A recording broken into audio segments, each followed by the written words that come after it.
to say to Naseem? Yes. Yeah, he would have a lot more fans, let me tell you.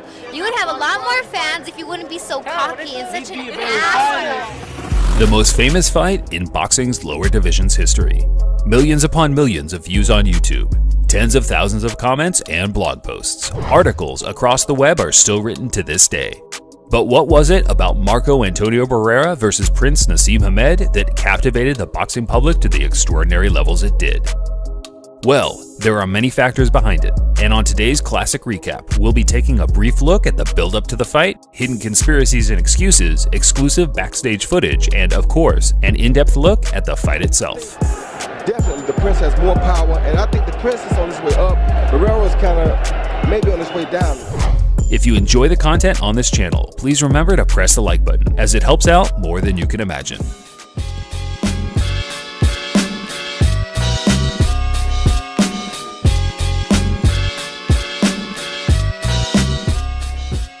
After a respectable amateur career that saw Barrera win 56 out of his 60 fights, he turned professional at the age of 15 and had his first fight in Mexico City.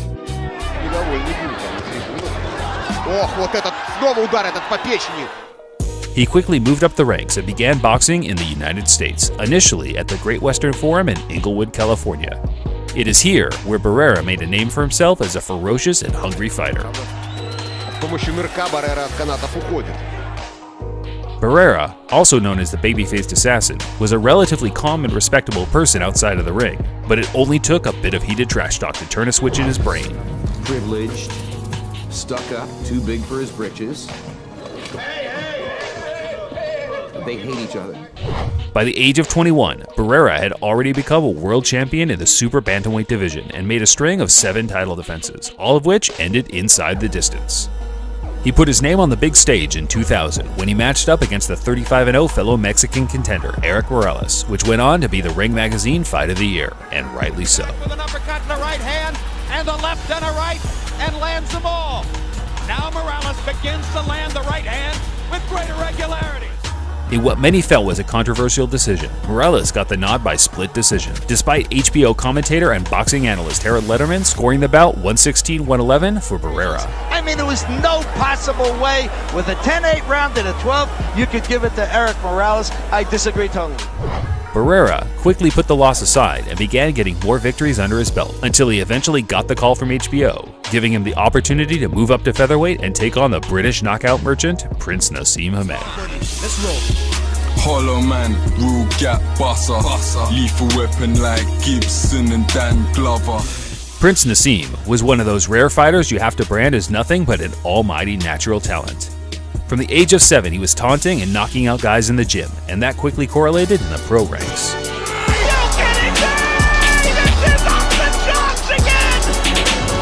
The placement is emphatic. The power, 1.21 gigawatts under these conditions. Are you kidding me? Absolutely astonishing. He gets his angles better than Isosceles again. Outside of his menacing one-punch power, Hamed was probably best known for his matrix-like movement in the ring. He could make a fighter miss by an inch and punish them in an instant with his cat-like reflexes. Nas wiped the floor with his domestic rivals and quickly moved to the title level within his first 15 fights. But the European contenders in the featherweight division weren't ready for a rapidly improving Prince Naseem that, at this point, was knocking out every man that would get in the ring with him. There was nothing he could do about it. What a punch, what a delivery, what hand speed, and what a result. After winning his first world title in 1995, Hamed went on to defend his crown in the UK and America, beating every top contender of his time. Most notably, his 4-round thriller with the 47-1 Kevin Kelly that resulted in 5 knockdowns being scored. There are only 4 rounds of it, but it was spellbinding, compulsive viewing. Once every noteworthy contender was dealt with, Hamed was more than happy to take on Marco Antonio Barrera, after HBO offered him the fight on a multi-million-dollar deal.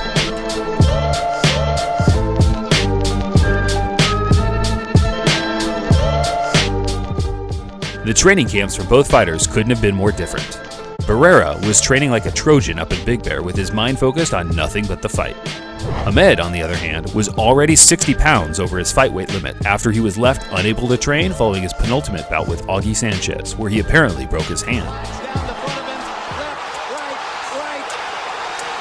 And once again, you see the awesome punching power of Prince Naseem Hamed. The weight loss was just one part of the problem Hamed had.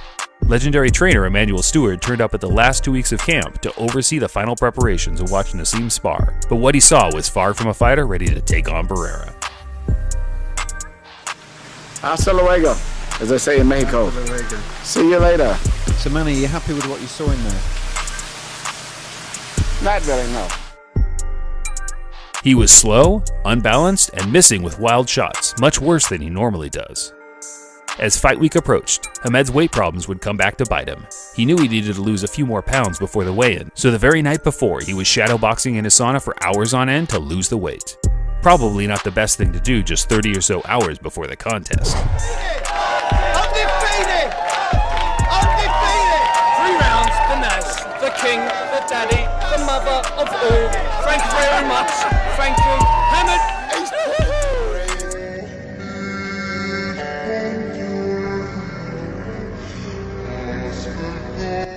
Saturday, the 7th of April 2001 was the fight day of the highly anticipated showdown. A packed-out MGM saw the fans on their feet with excitement as Nas made another one of his extraordinary ring entrances.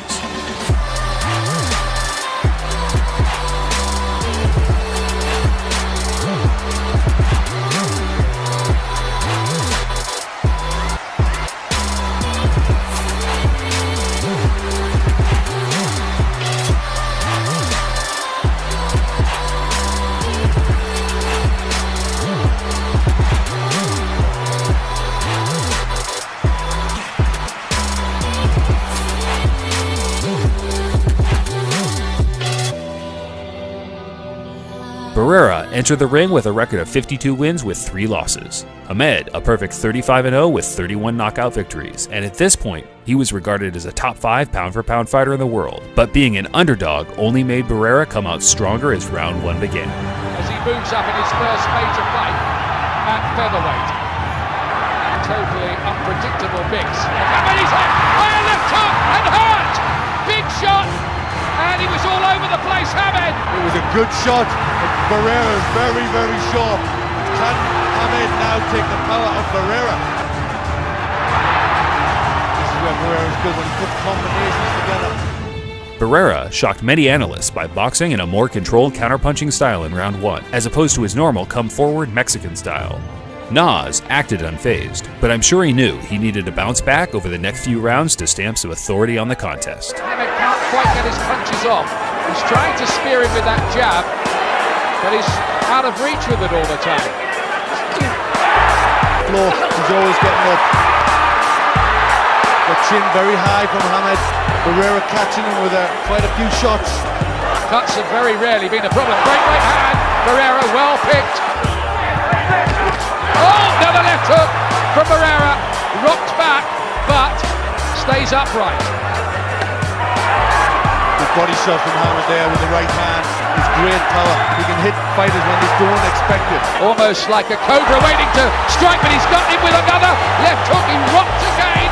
Looked like he was going to go, but stayed upright. Oh dear, just did a head working. Okay, Barrera's wide slap, left hook.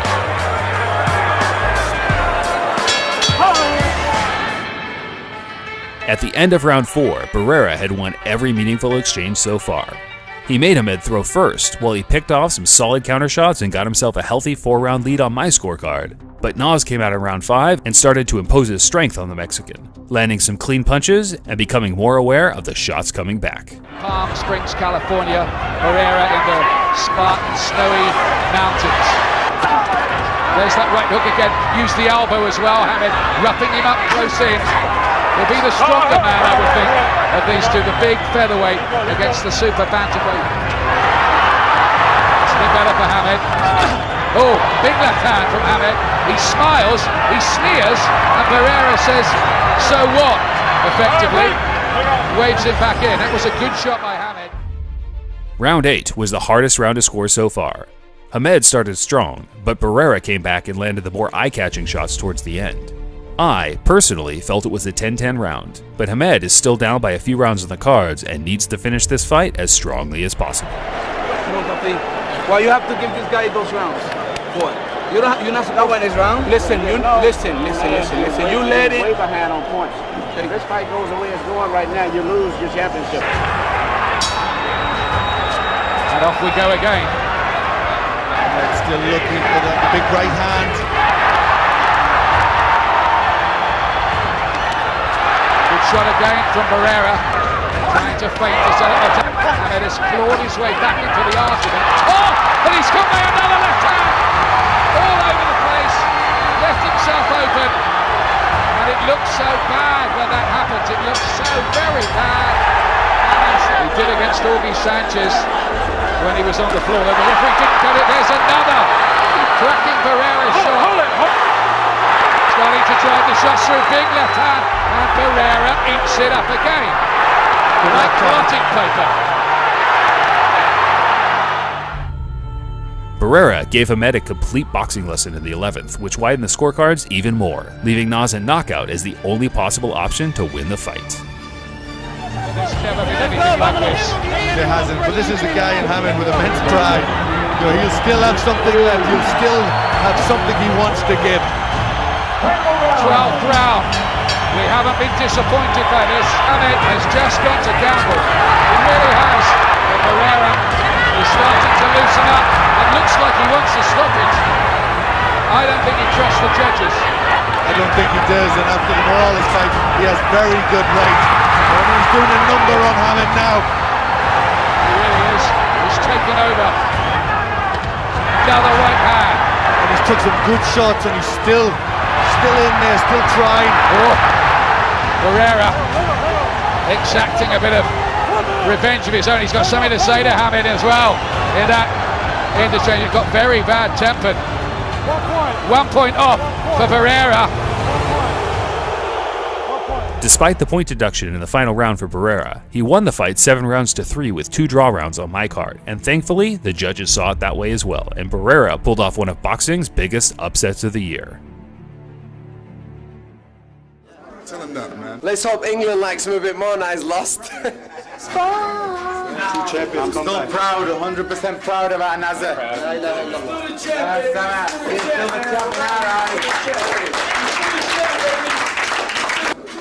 Well, Jez, that's just the way it goes, my man. I tried so hard to knock him out.